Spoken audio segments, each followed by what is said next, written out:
बहुत बार ऐसा देखने को मिलता है, जो ज्यादा भगवान की पूजा पाठ करता है वही सबसे ज्यादा दुखी होता है, जबकि कोई नास्तिक आदमी जो भगवान को नहीं मानता कभी पूजा पाठ नहीं करता, कभी संतों का संग नहीं करता, वह सबसे ज्यादा सुखी जीवन जीता है। यह सब चीजें देखकर कभी कभी लगता है कि भगवान ही गलत है, भगवान का न्याय ही गलत है। यह बात हर किसी के साथ होती है। दोस्तों, इसके पीछे क्या कारण है वो जानते हैं। इससे पहले अगर आपको वीडियो अच्छी लगी हो तो लाइक बटन पर क्लिक करके चैनल को सब्सक्राइब कर देना। तो बात करते हैं, इस बात का उत्तर भगवान श्री कृष्णा ने स्वयं दिया है कि आखिर ज्यादा पूजा पाठ करने वाले लोग दुखी और परेशान क्यों रहते हैं। इसका उत्तर भगवान कृष्णा ने श्रीमद् भागवत गीता के माध्यम से बड़ी स्पष्टता के साथ बताया है। तो चलिए शुरुआत करते हैं। आखिर सच में पूजा पाठ करने वाले लोग दुखी क्यों रहते हैं। दोस्तों, ये बात द्वापर युग की है, जब भगवान श्री कृष्ण और अर्जुन के बीच संवाद हो रहा था। तब अर्जुन ने भगवान श्री कृष्ण से पूछा कि माधव, जो लोग ज्यादा पूजा पाठ करते हैं वह ज्यादातर दुखी और परेशान क्यों रहते हैं। इसके पीछे कारण क्या है, जबकि वो लोग जो भगवान का नाम ही नहीं लेते, भगवान का स्मरण भी नहीं करते, वह लोग हमेशा गलत कार्य करते हैं। उन लोगों को जीवन में सुख मिलता है। इसके पीछे का रहस्य मुझे समझाने का प्रयास करें। श्री कृष्ण ने अर्जुन से कहा, पार्थ, मैं तुम्हें एक कथा सुनाता हूँ, उसे सुनकर तुम समझ जाओगे कि हर प्राणी को उसके कर्म के हिसाब से ही फल मिलता है। प्रकृति हर किसी को अपनी राह चुनने का मौका देती है। अब वो मनुष्य की इच्छा पर निर्भर करता है कि उसे धर्म की राह चुननी है या अधर्म की। आइए जानते हैं उस छोटी सी कथा के बारे में। भागवत गीता के अनुसार से ज्यादा पूजा करने वाले लोग दुखी क्यों रहते हैं। एक गुरु के दो शिष्य थे। दोनों ही पढ़े लिखे और विद्वान थे। दोनों में सिर्फ फर्क इतना था कि एक भगवान को मानने वाला था और दूसरा भगवान को ना मानने वाला था। एक ऐसा था जहां पर भगवान की कथा होती थी, जहां सत्संग होता था, जहां भजन होता था, वहां दौड़ा चला जाता था और भगवान की पूजा पाठ करने लगता था। दूसरा शिष्य इन सब चीजों से काफी दूर था। वह शराब पिया करता था और वेश्याओं के यहाँ जाया करता था। सारी बुरी आदतें दूसरे शिष्य में थी। एक दिन क्या हुआ कि जब वह शिष्य शराब पीकर अनाप शनाप बोलते हुए रास्ते में चलते हुए अपने घर को जा रहा था, अचानक उसको रास्ते में पैसों से भरा एक बैग मिल जाता है। उसकी खुशी का ठिकाना नहीं रहता। वह जोर जोर से चिल्लाते बताता है, आज मुझे पैसों से भरी भेंट की थैली मिल गई है। मेरा जीवन सफल हो गया। इन पैसों से अपने जीवन की आवश्यकताओं की पूर्ति कर लूंगा। वही दूसरा मित्र मंदिर से भजन करते हुए अपने घर को जा रहा था।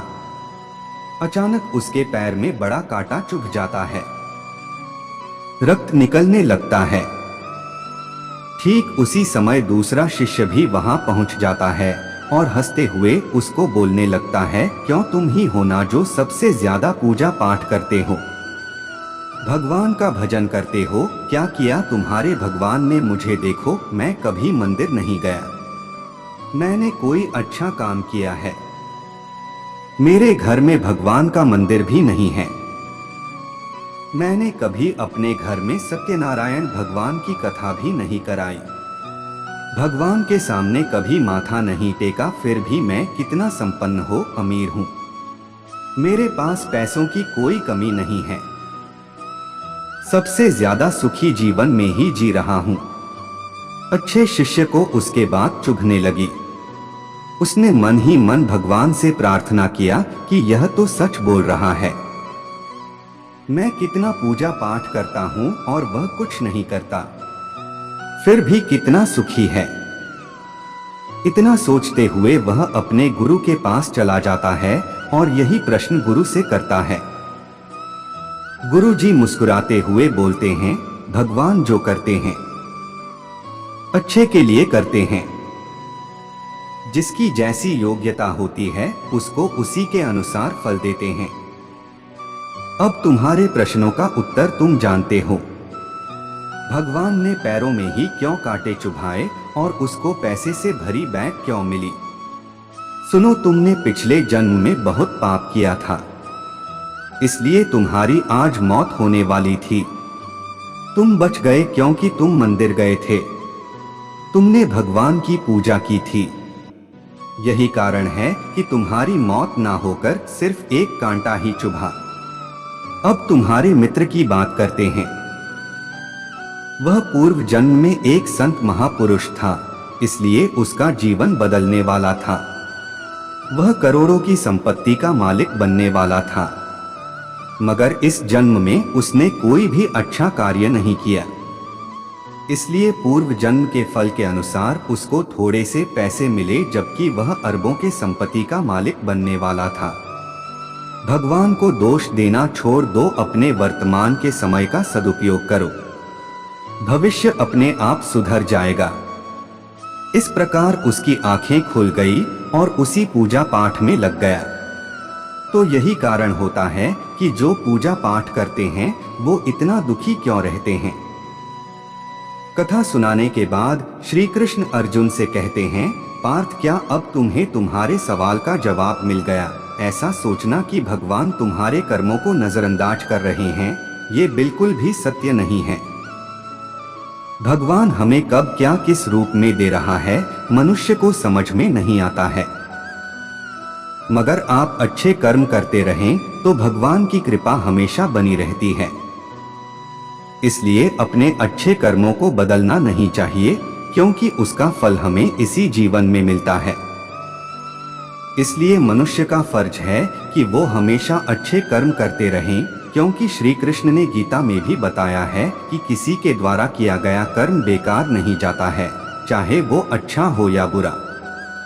दोस्तों, यह बात तो आपको पता होगी कि जो लोग स्कूल जाते हैं, पढ़ाई करते हैं, सिर्फ उन्हीं की परीक्षा ली जाती है। जो लोग कभी स्कूल ही नहीं जाते, उनकी परीक्षा कौन लेता है? उसी तरह से समझ लीजिए कि ईश्वर की भक्ति करना इतना आसान काम नहीं है। जो लोग ईश्वर की भक्ति करते हैं, उनके रास्ते में बहुत सी मुसीबतें आती हैं, उन्हें दुख तकलीफ मिलता है। भगवान अपने भक्तों की परीक्षा हमेशा लेता है। दोस्तों, यदि आप भक्ति का रास्ता चुनते हैं तो आपको दुख तकलीफ मिलेगा। वीडियो में अंत तक बने रहने के लिए धन्यवाद। दोस्तों, आज के लिए वीडियो में बस इतना ही। आशा करते हैं आपने इस वीडियो से कुछ सीखा होगा और ऐसी वीडियो के लिए चैनल को सब्सक्राइब करें। अपना ध्यान रखिएगा। मिलते हैं अगली वीडियो में। धन्यवाद।